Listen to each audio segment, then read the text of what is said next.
Un simple «¿te gustaron los chocolates?» podía congelarme la sangre. Nunca imaginé que el tono desesperado de mi propio hijo, ese temblor en su voz, esa pausa que parecía contener un grito, sería el sonido que cambiaría mi vida para siempre. Todo comenzó con esa llamada, al día siguiente de mi cumpleaños, cuando él esperaba otra respuesta, una respuesta que debía haber sido fatal para mí. El día anterior, cuando recibí aquella caja de chocolates artesanales, sentí algo extraño, algo que no supe interpretar en ese momento. Era hermosa, envuelta en un papel dorado con un lazo vino tinto, tan elegante que parecía más un regalo de compromiso que un obsequio común.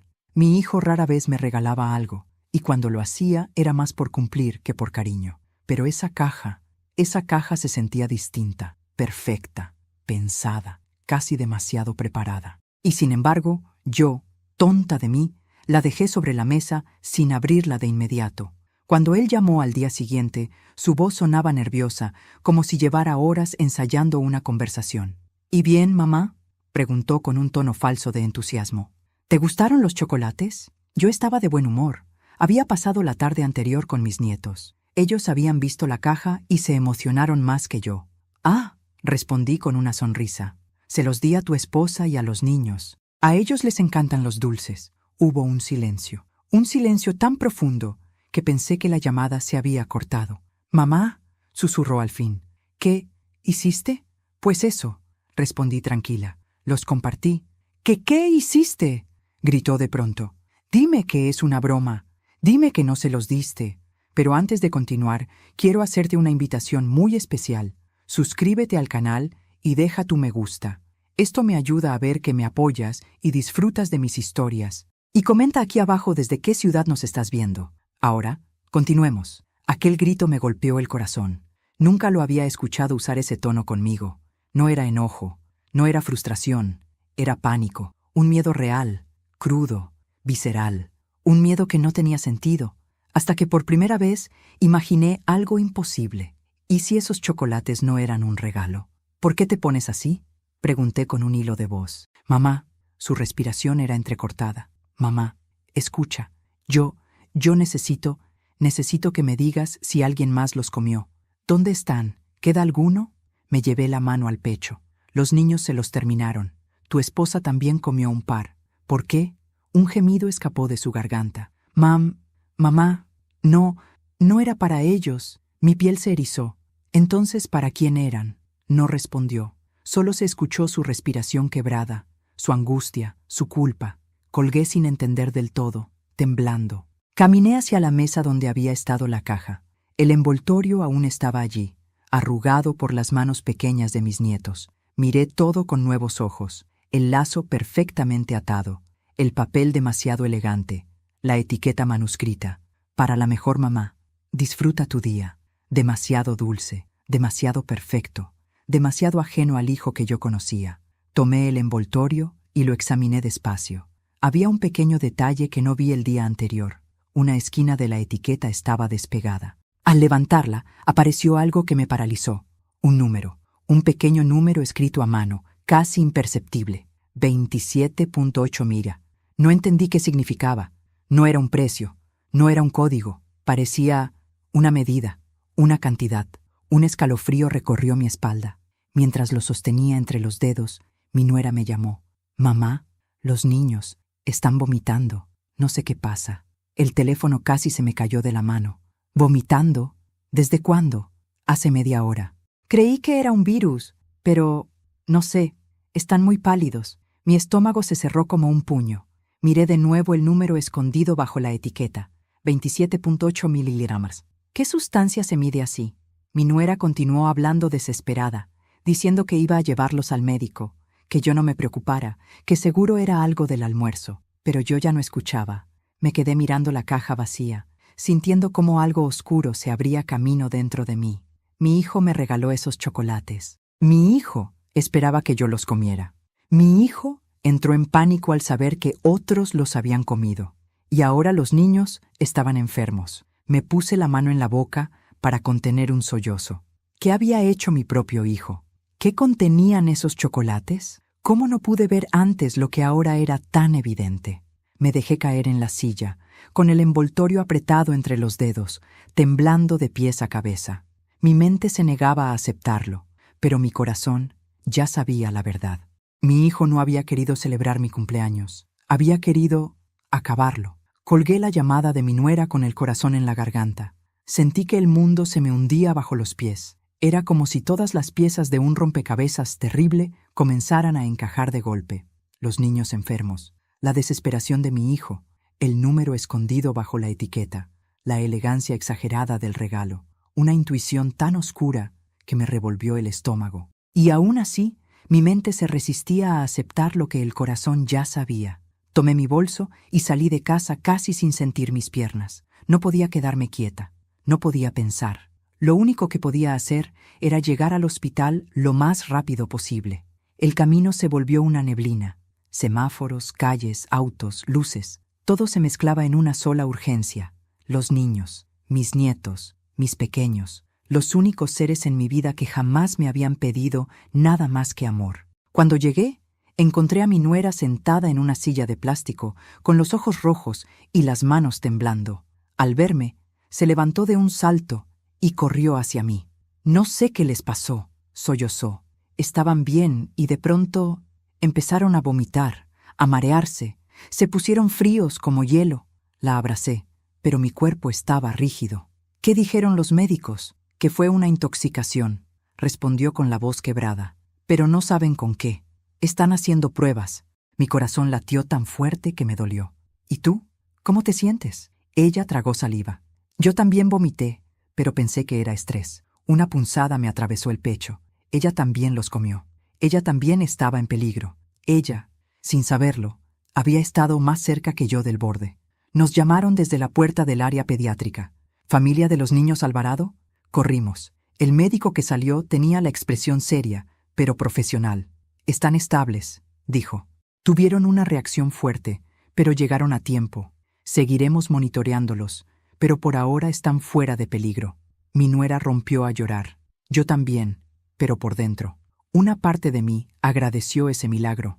Otra parte se hundió aún más en el horror, porque eso significaba que los chocolates sí tenían algo. Doctor, dije con voz baja, ¿qué tipo de intoxicación fue? Él dudó. Aún no lo sabemos.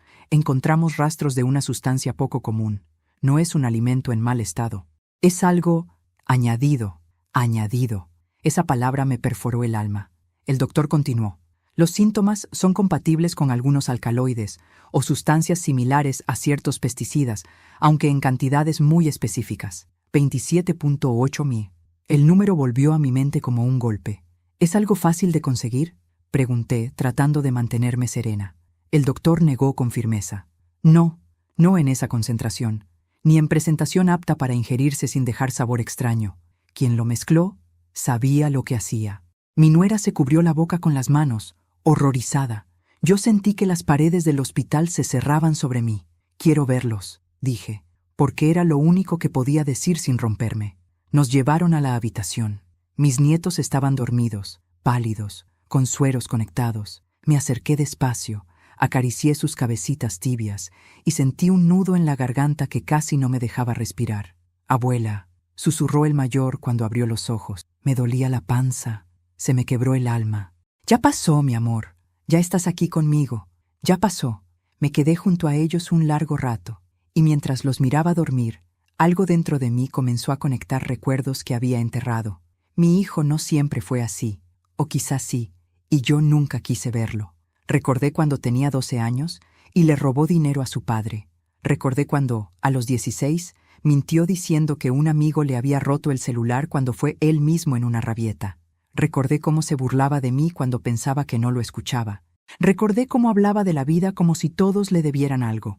Recordé su ambición, sus estallidos, su egoísmo, y recordé algo más, algo que me heló la sangre. Hace 2 semanas había venido a mi casa con la excusa de ver cómo estaba. Me preparó té, me observaba mucho, demasiado, y al irse me dijo, «Mamá, deberías cuidarte más. A tu edad uno nunca sabe». En ese momento pensé que era cariño. Ahora sonaba a ensayo. Mi nuera interrumpió mis pensamientos. «Mercedes», me dijo con voz temblorosa, «tengo algo que decirte». La miré.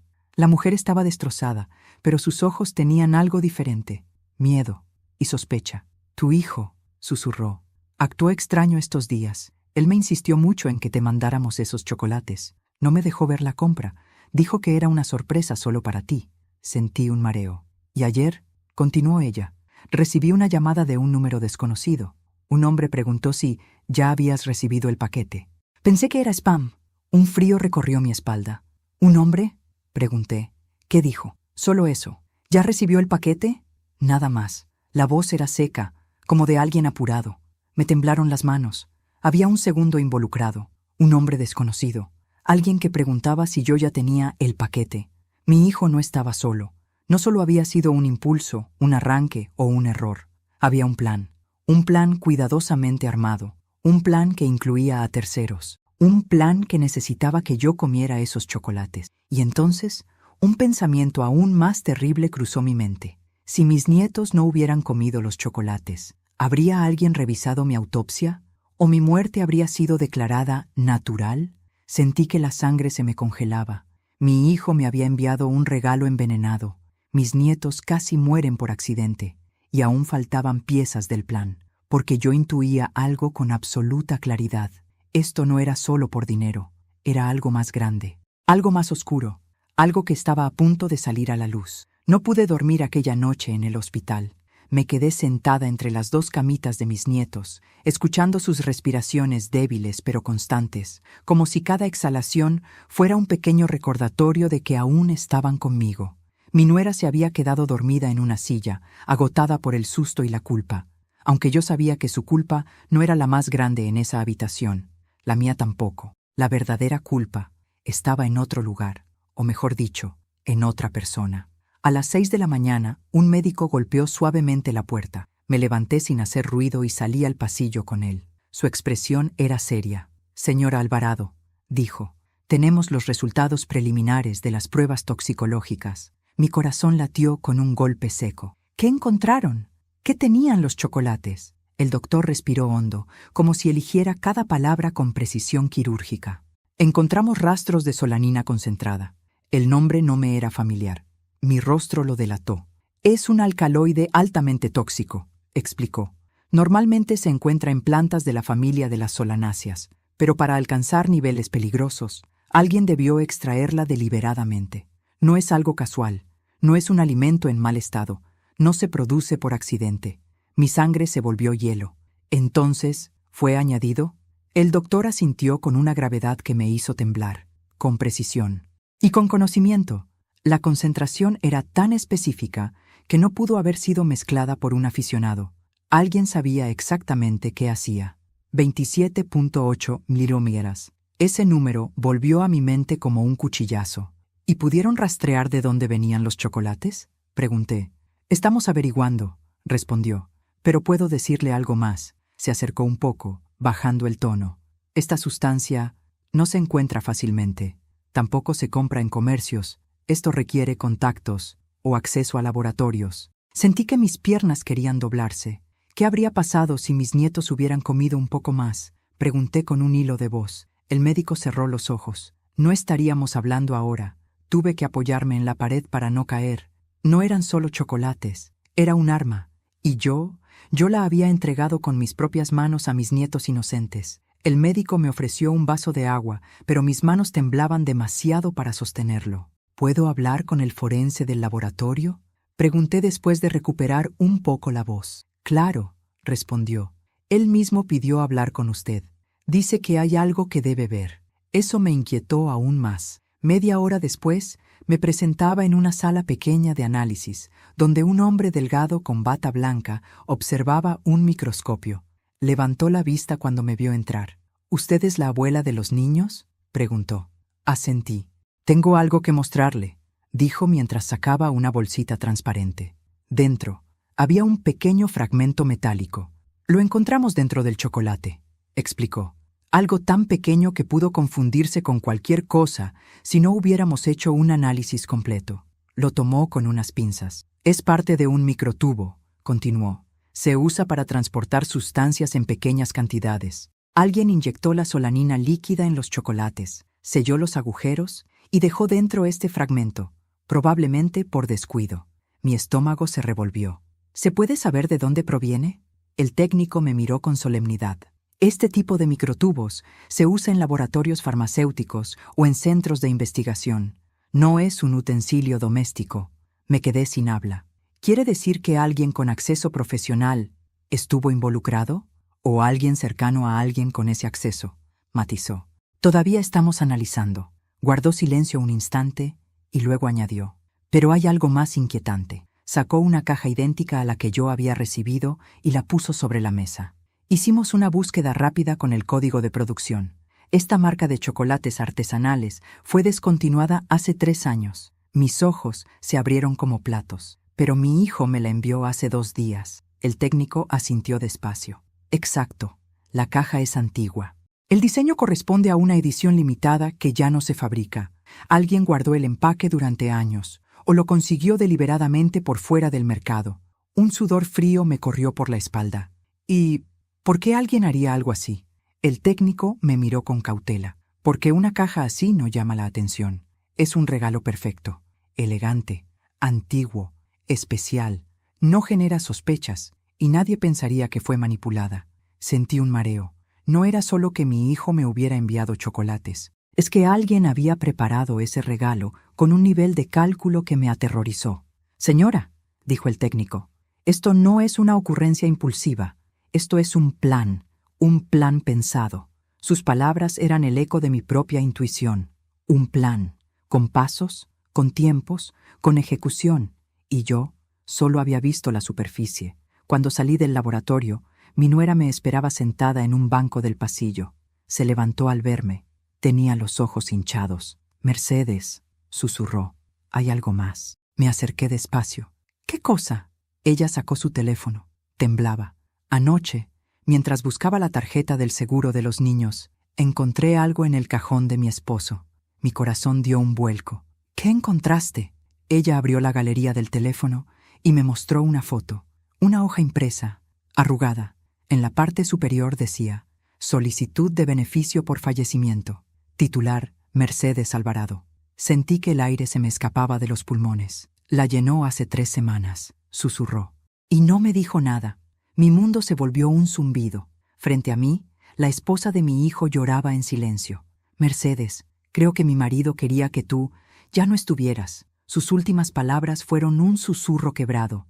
Y, aún así, sabía que eso no era lo peor. Porque, mientras sostenía ese teléfono y veía ese formulario, entendí algo aterrador.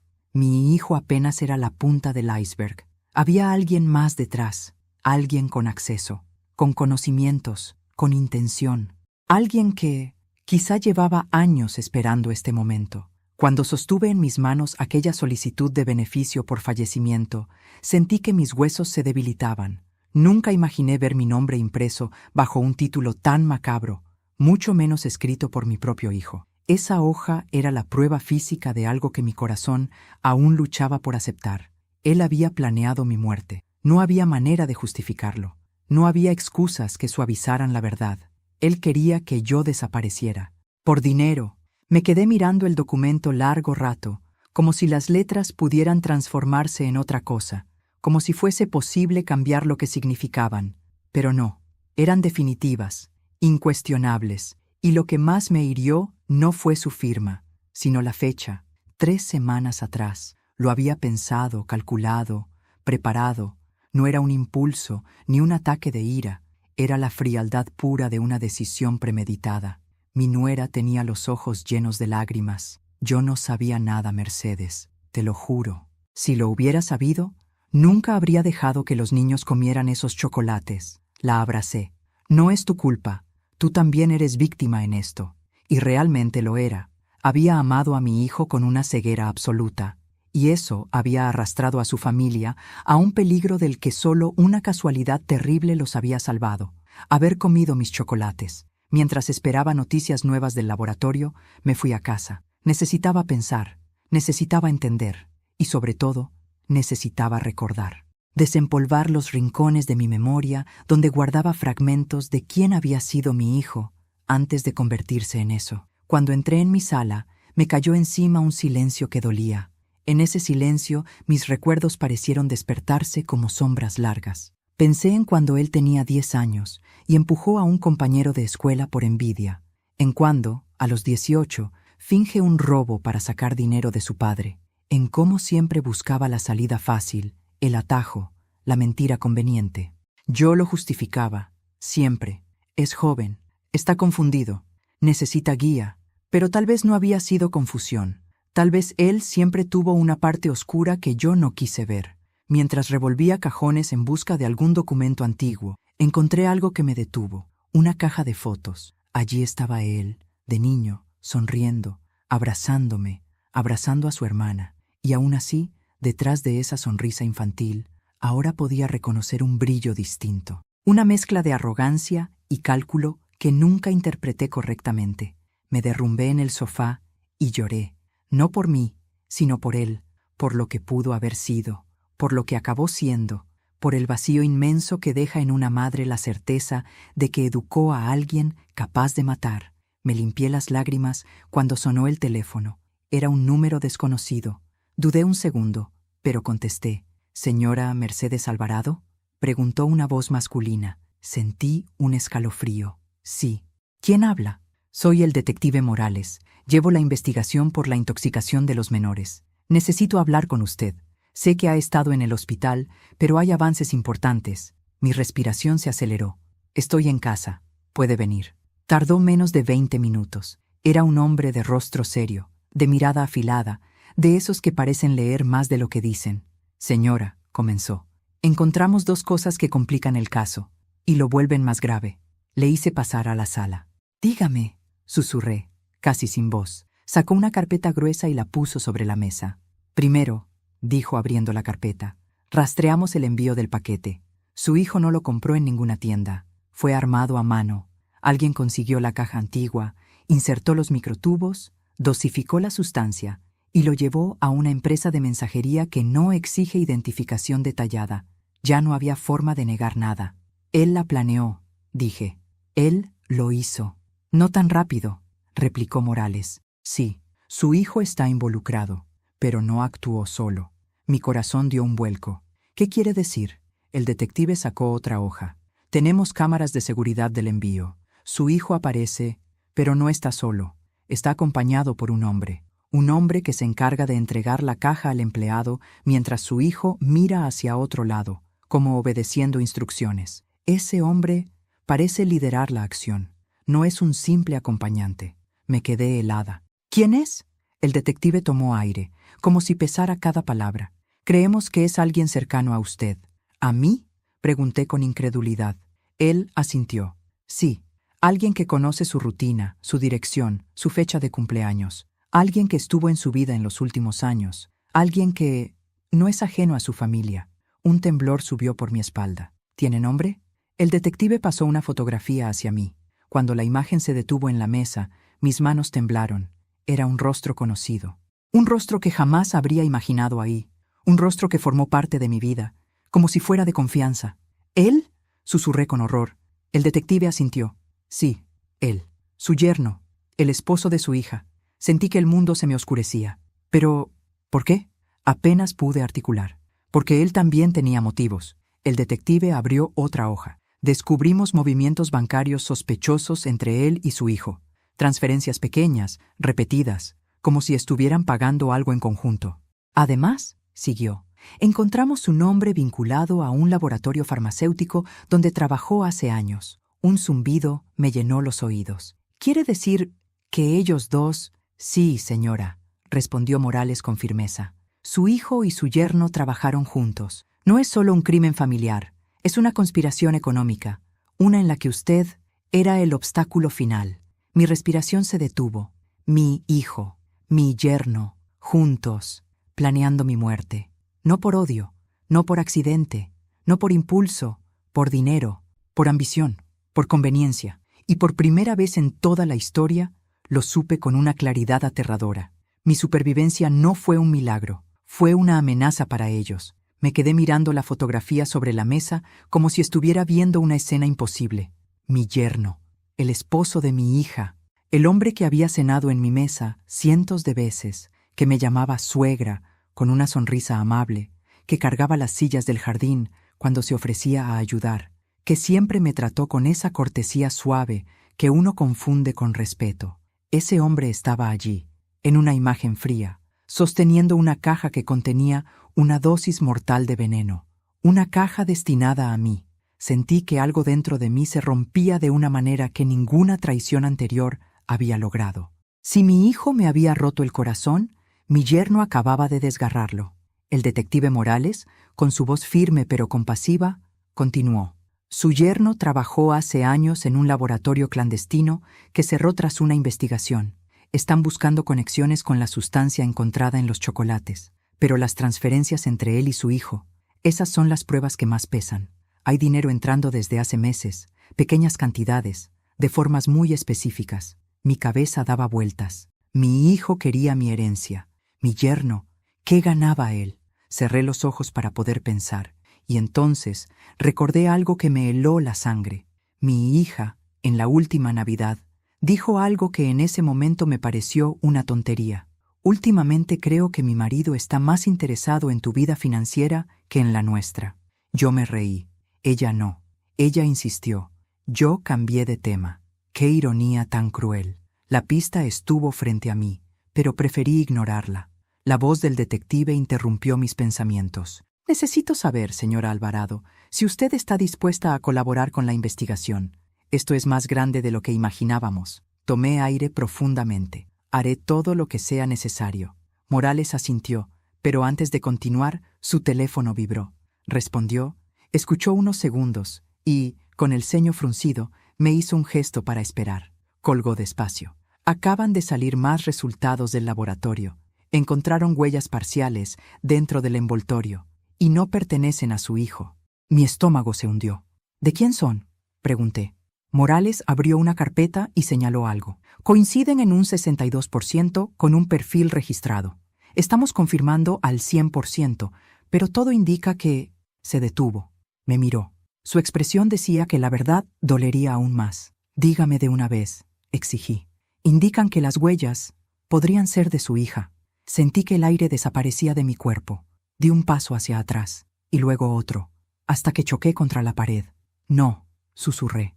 No. Mi hija jamás... No estamos diciendo que sea culpable, aclaró el detective, pero sí que tuvo acceso al paquete en algún punto. Tal vez no sabía lo que contenía. Tal vez la usaron sin que se diera cuenta. Yo quería creerlo. Dios sabe que quería creerlo. Pero la duda había sido sembrada. Y la duda es un veneno que se esparce igual de rápido que la solanina. De pronto, un pensamiento terrible me golpeó. ¿Había sido mi hija manipulada o era parte del plan? Antes de que pudiera procesarlo, mi teléfono vibró. Era ella.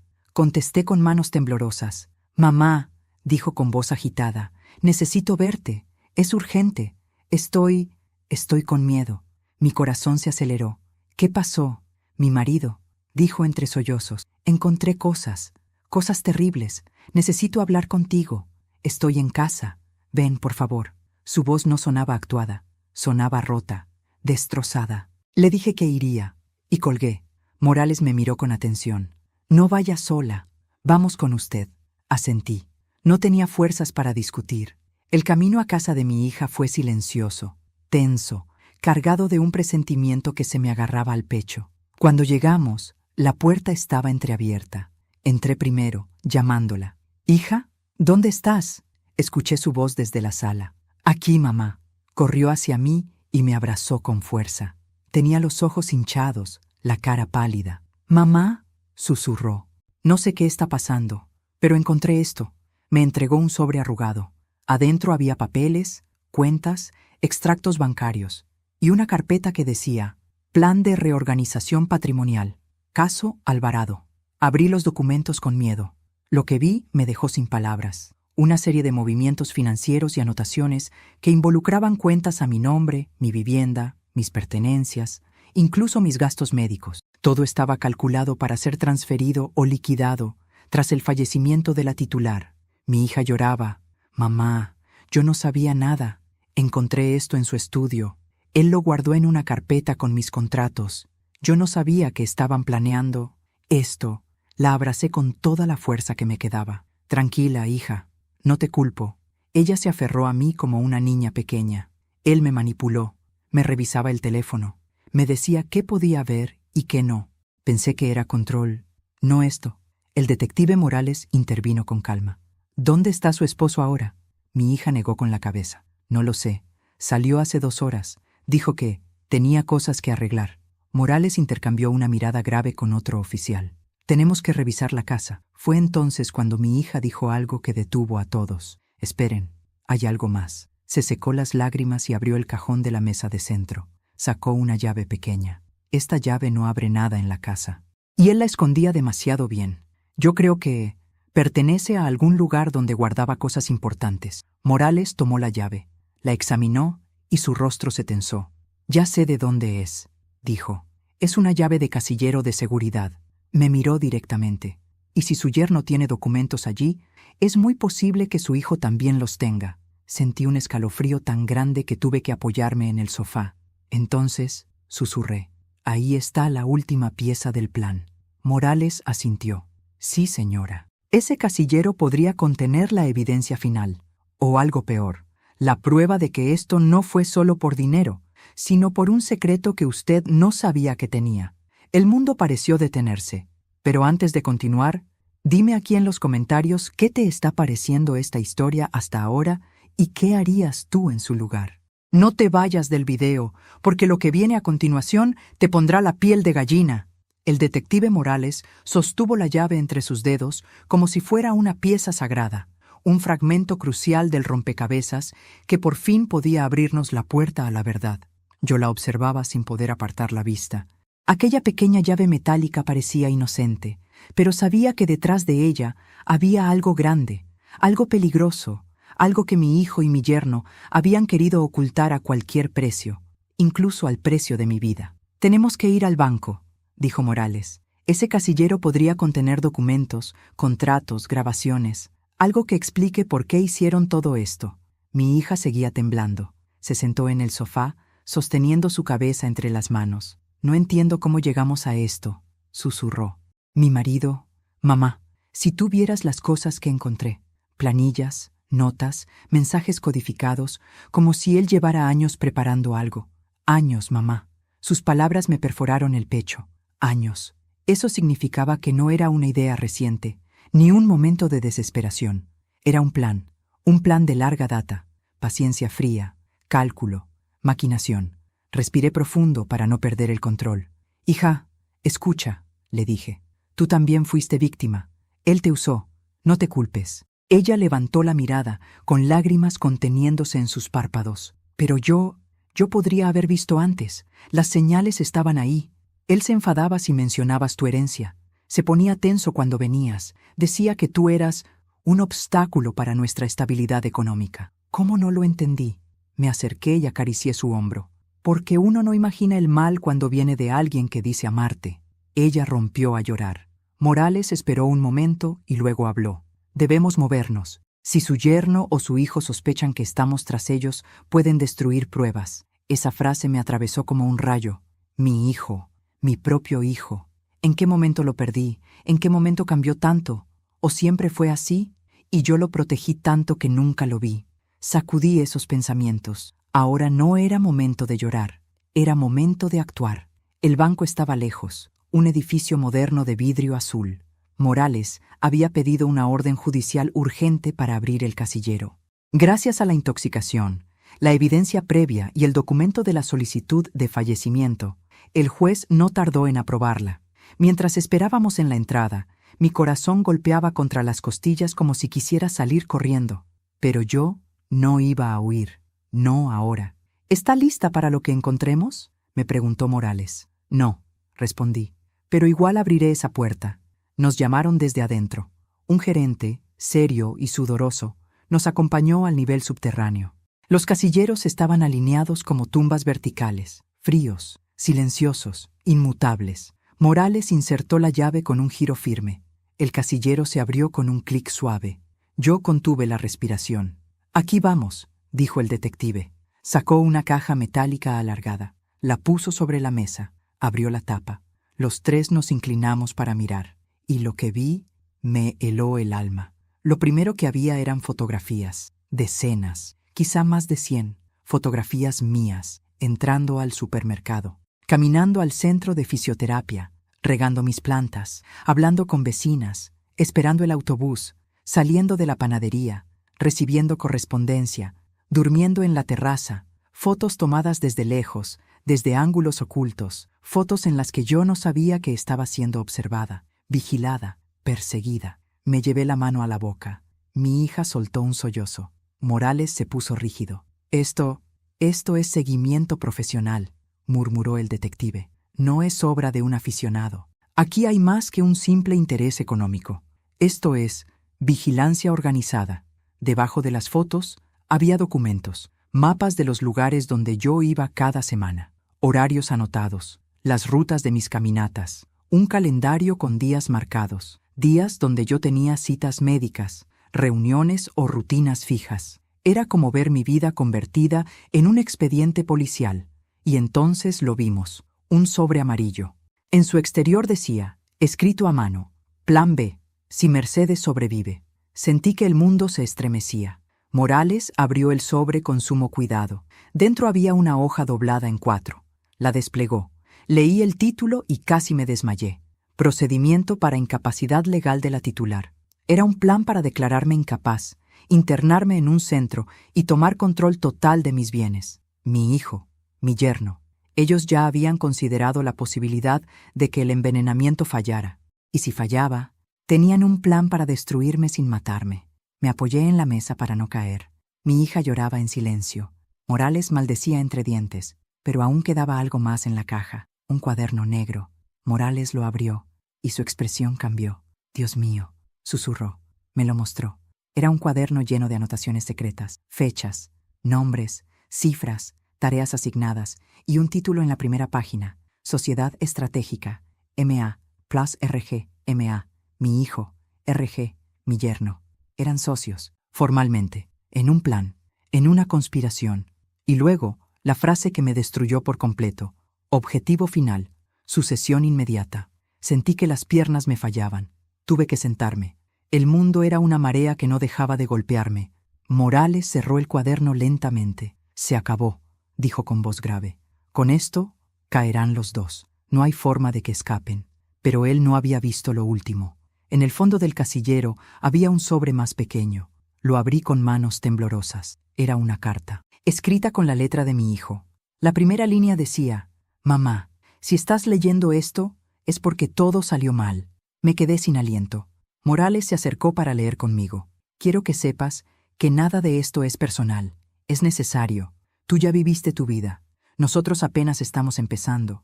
No tenemos por qué quedarnos esperando tu herencia décadas. No es justo.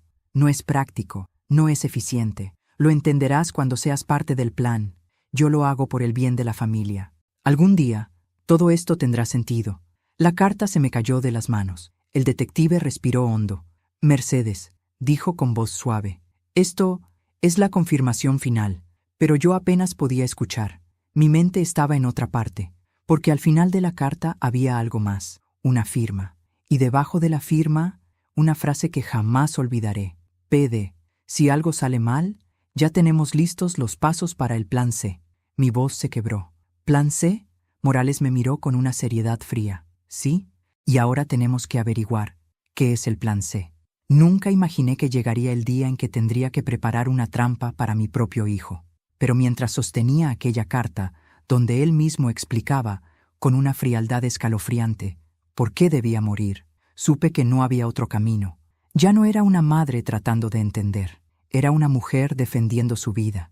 Y no pensaba perder. El detective Morales coordinó el plan con precisión quirúrgica. Él vendrá a ustedes, dijo. Ya sabe que los niños están en el hospital. Él querrá saber qué dijeron los médicos. Querrá asegurarse de que no hayan descubierto lo que contenían los chocolates. Pero sobre todo, añadió mirándome a los ojos, vendrá para evaluar si usted sospecha algo. Y yo sí sospechaba. Y él necesitaba creer que yo no. Esa era nuestra ventaja. Regresé a mi casa acompañada de 2 oficiales encubiertos. Morales instaló cámaras pequeñas en la sala, en la cocina y en el pasillo. Mi hija, aún temblando por la traición de su marido, Decidió quedarse conmigo. No quiero estar sola, dijo. Yo tampoco quería dejarla. Ya entrada la noche, escuchamos pasos en el porche. Un golpe seco en la puerta nos hizo contener la respiración. Mamá, dijo la voz de mi hijo al otro lado. Tenemos que hablar. Mi corazón golpeó mi pecho. Morales asintió desde su escondite, indicándome que abriera. Tomé aire, giro la llave, abro. Ahí estaba él, mi hijo, mi niño, y sin embargo, no era mi niño. Sus ojos tenían algo distinto, una mezcla de urgencia, irritación y un miedo que intentaba disimular. Pasa, le dije con voz firme. Entró, mirando alrededor con rapidez. ¿Dónde está ella?, preguntó. ¿Dónde está mi esposa? En el hospital, respondí. Los niños mejoran. El médico dijo que fue intoxicación, pero aún investigan la causa. Sus labios se tensaron. Un tic nervioso apareció en su mandíbula. Escucha, mamá, dijo, acercándose más. Yo no tuve nada que ver con eso. No sé qué pasó con los chocolates. Quizás se contaminaron en la fábrica. O se mezclaron lotes. O algo así. Cada palabra era una mentira torpe.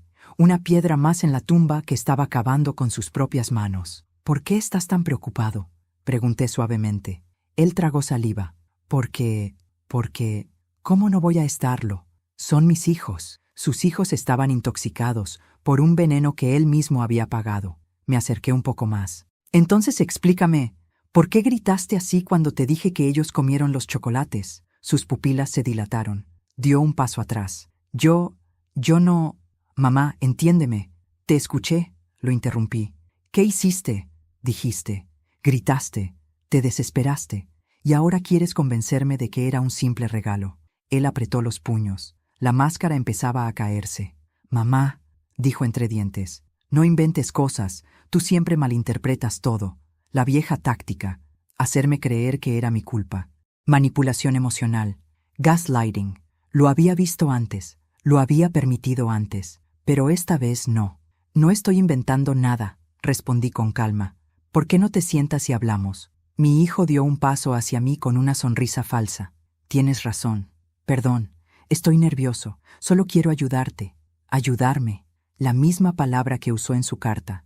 Lo hago por el bien de la familia. Fue ahí cuando entendí. Él realmente creía que estaba en lo correcto. Que mi muerte era una solución lógica. Un trámite. Una reorganización patrimonial. Eso lo hacía aún más peligroso. Me senté en el sofá. Él frente a mí. Las cámaras grababan todo. Hijo, dije con voz temblorosa pero firme. Dime la verdad. ¿Tú sabías qué contenían esos chocolates? Por un segundo vaciló. Un segundo suficiente para que la verdad se asomara en sus ojos. Mamá, dijo bajando la mirada. A veces uno hace cosas desesperadas. Mi corazón se sacudió. ¿Desesperadas?, repetí. Sí, continuó él. Cosas que parecen malas, pero no son tan malas cuando lo piensas bien. Cuando ves el panorama completo. Cuando entiendes que a veces hay que tomar decisiones difíciles. Mi respiración se detuvo. Él seguía hablando. Tú ya estás grande, dijo sin mirarme. Te cuesta caminar, te cansas, estás sola, no tienes proyectos. No es justo que toda la familia se hunda por una situación que se podría resolver fácilmente. Cada palabra era un cuchillo. ¿Resolverse? ¿Cómo?, pregunté. Él levantó la vista y cometió el error fatal. Con un poco de organización, dijo. Con una transición suave, sin sufrimiento. Transición, suave, sin sufrimiento. El lenguaje exacto de su carta. Yo ya no podía sostenerme. No por miedo, por indignación, por la certeza irrebatible de que no era un impulso, ni un accidente, ni una manipulación externa. Mi hijo quería que muriera, y lo justificaba. Me incliné hacia él. ¿Y quién te convenció de que esa era la mejor solución? ¿Tu cuñado? Mi hijo palideció. Ahí estaba, su error, su quiebre, su confesión. Ya lo sabes todo, susurró. Las cámaras captaron cada palabra. En ese instante, Morales abrió la puerta con 2 oficiales. Señor Alvarado, dijo el detective, queda detenido por tentativa de homicidio agravada, conspiración y asociación ilícita. Mi hijo se levantó de un salto. Esto es una trampa. Ella no entiende nada. Yo lo hice por el bien de todos. Pero ya era tarde. Muy tarde. Lo esposaron mientras gritaba mi nombre como si yo fuera la traidora. Yo solo lo observé, y por primera vez en mi vida no sentí culpa, no sentí vergüenza, no sentí miedo, sentí justicia. Era el principio del final, y aún faltaba enfrentar al otro monstruo. Cuando la puerta se cerró detrás de mi hijo y sus gritos quedaron reducidos a un eco lejano en el pasillo, sentí algo que no había sentido en semanas. Silencio. Un silencio que no era vacío ni angustioso, sino un silencio que me permitía respirar. Durante tanto tiempo había vivido atrapada en el miedo, la confusión y la traición, que ese momento, por breve que fuera, se sintió como abrir una ventana después de un incendio. Sin embargo, sabía que no era el final. Era apenas la mitad de la batalla. Todavía faltaba enfrentar al otro responsable, al otro cerebro detrás del plan, mi yerno. Ese hombre que había fingido afecto, respeto y familiaridad, mientras organizaba mi muerte con fría eficiencia. El detective Morales no me dio tiempo para hundirme en mis pensamientos. «Mercedes», dijo con firmeza, «tenemos que movernos rápido. Sabemos dónde está su yerno, o al menos dónde estuvo hace unas horas. Pero podría no quedarse quieto cuando se entere de que su socio ya cayó». Mi hija, con el rostro aún pálido por el dolor de la traición, se acercó a mí. «Mamá, yo quiero ir», dijo con voz tensa. «Necesito verlo. Necesito escucharlo decir ¿por qué?». Le tomé las manos. «No», le respondí con suavidad. «Tú ya has sufrido suficiente. También eres víctima en esto. No tienes que presenciar lo que viene». Ella negó con la cabeza, con una mezcla de rabia, vergüenza y un profundo sentimiento de pérdida. «Él es mi esposo», susurró, «pero también es el hombre que planeó matarte. No puedo quedarme sentada esperando noticias. Necesito estar allí». Morales intervino. «Puedo permitirlo, pero tendrá que seguir mis instrucciones al pie de la letra. No debe acercarse a él. No debe confrontarlo. Podría ponerse violento si se siente acorralado». Ella asintió. Su determinación era una mezcla de dolor y fuerza recién descubierta. Verla así me rompía el alma, pero también me daba esperanza. Ya no era la mujer sometida y manipulada que su esposo había moldeado. Estaba despertando. Esa tarde nos dirigimos hacia un almacén industrial en las afueras de la ciudad, un antiguo centro de distribución donde, según los registros bancarios y las cámaras de seguridad, mi yerno había estado entrando y saliendo en los días previos. Mientras el auto avanzaba por la carretera, no pude evitar pensar en el nivel de organización detrás de todo. Él no solo había ayudado a envenenarme, no solo había vigilado mis movimientos, había esperado pacientemente a que las piezas se acomodaran de manera perfecta. Había actuado con la frialdad de alguien que cree tener todo bajo control, pero no contaba con que mis nietos comieran los chocolates, no contaba con que sobrevivieran.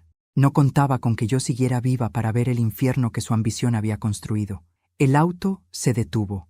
La estructura gris del almacén se levantaba frente a nosotros, con su fachada oxidada y ventanas rotas. Un lugar vacío, sin actividad, perfecto para esconder documentos o para planear cosas que no debía ver nadie. Los oficiales se posicionaron alrededor. Morales me hizo un gesto para quedarme detrás de él. «Vamos», dijo. Entramos. El interior olía a humedad y polvo. La luz se filtraba por rendijas en el techo, creando franjas diagonales que atravesaban el silencio. Y allí, al fondo, entre cajas apiladas y herramientas viejas, estaba él, mi yerno, Roberto, sentado en una mesa metálica, revisando documentos, como si nada estuviera pasando, como si no hubiera un niño hospitalizado, como si su socio, mi hijo, no estuviera esposado. Mi hija ahogó un sollozo al verlo. Él levantó la cabeza. Al vernos, sus labios hicieron un gesto casi imperceptible, una sonrisa mínima, torcida, calculada. «Vaya», dijo con voz calmada. «La familia reunida». Morales avanzó con autoridad. «Roberto Gómez queda detenido por conspiración, tentativa de homicidio, asociación ilícita y envenenamiento agravado». Él no se levantó, ni siquiera se sorprendió. Solo entrelazó las manos y alzó las cejas. «Así que ya hablaste», dijo mirando a mi hija. «Hermoso, siempre supe que eras blanda». Mi hija tembló, pero no habló. Yo di un paso adelante. «Solo quiero saber una cosa», le dije. «¿Por qué? ¿Qué ganabas tú con mi muerte?» Roberto soltó una risa suave, como quien escucha una pregunta obvia. Mercedes, por favor, no seas ingenua. Tú tenías algo que los dos necesitábamos: tu patrimonio, tus propiedades, el local viejo de tu esposo, las inversiones que hiciste cuando nadie creía que funcionaría.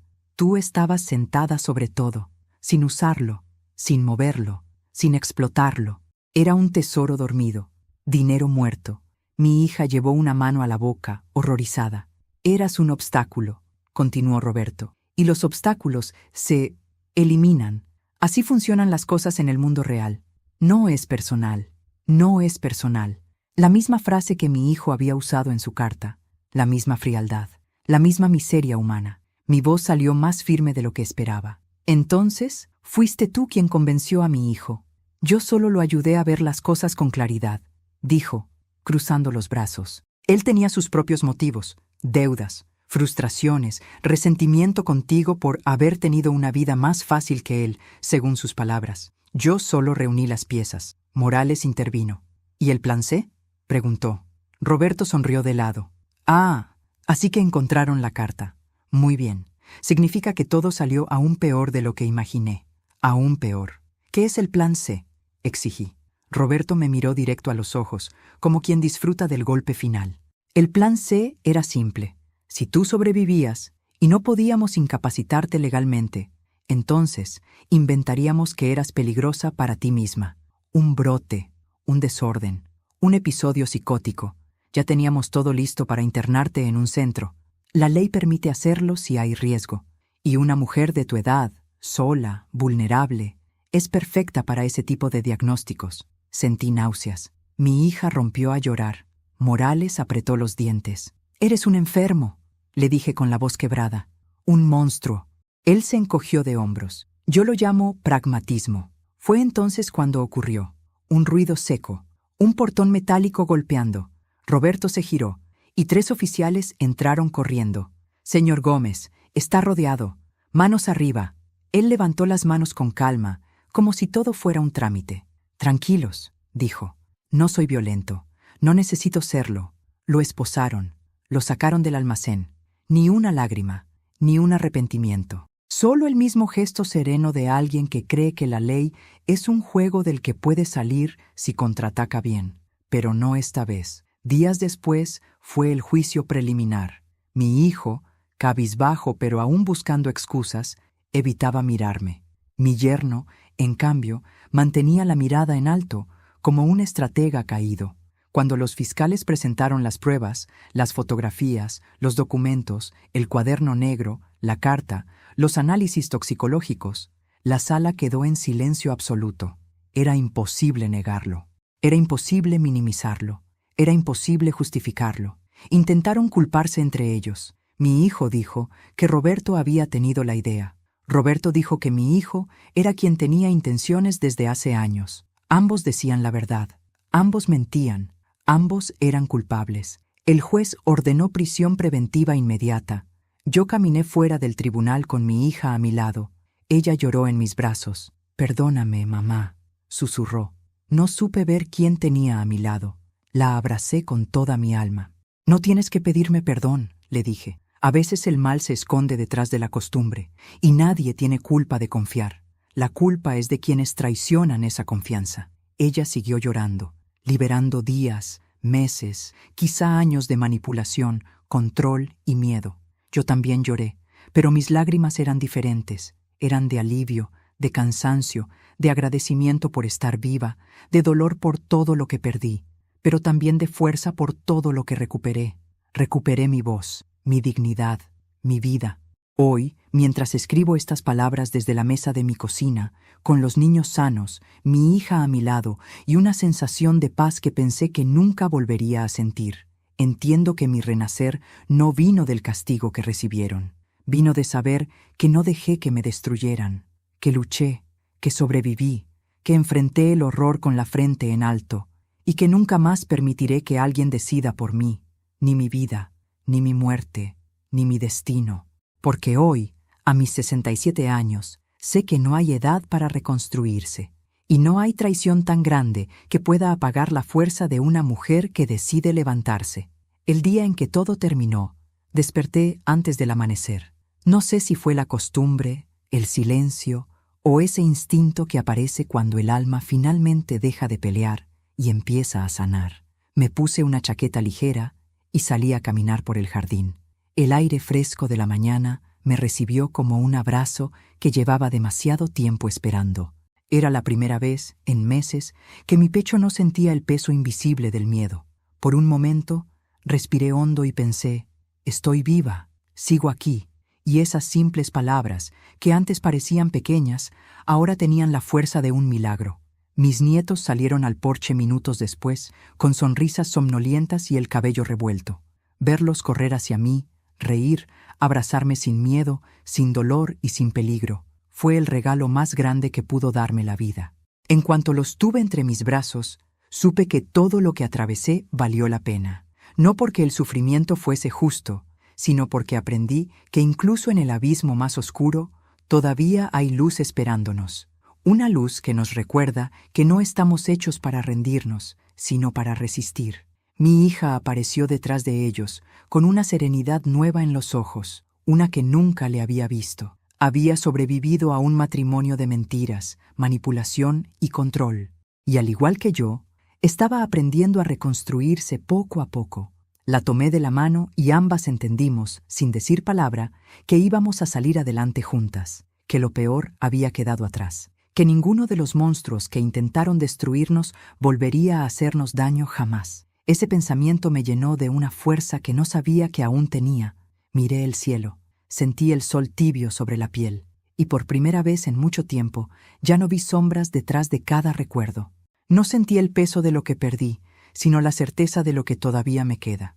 Mi vida, mi familia, mi libertad. Y también algo más poderoso, la convicción de que merezco paz, y que la tengo ahora, que la conquisté.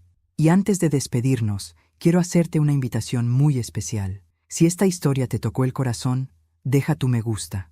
Es una forma hermosa de apoyarme y saber que te gustan estas narraciones. Suscríbete al canal para no perderte las próximas historias llenas de emociones, giros y finales que te harán reflexionar. Y cuéntame en los comentarios, ¿desde qué ciudad nos estás viendo? ¿Qué sentiste con este final? ¿Qué habrías hecho tú en mi lugar?